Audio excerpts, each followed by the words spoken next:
خیالات خودم در زیر بارانی که نیست. میرسم با تو به خانه از خیابانی که نیست. می نشینی روبرویم، خستگی در می کنی. چای می ریزم برایت توی فنجانی که نیست. باز می خندی و می پرسی که حالت بهتر است.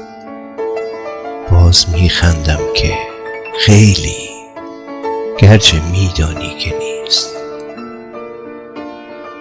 شعر می خوانم برایت، واژه ها گل می کنند.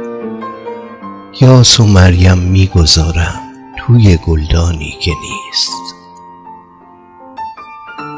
چشم می دوزم به چشمت، می شود آیا کمی دستهایم را بگیری بین دستانی که نیست. وقت رفتن می شود، وقت رفتن می شود. با بغض می گویم نرو. پشت پایت اشک می ریزم در ایوانی که نیست. می روی و خانه لبریز از نبودت می شود. باز تنها می شوم با یاد مهمانی که نیست.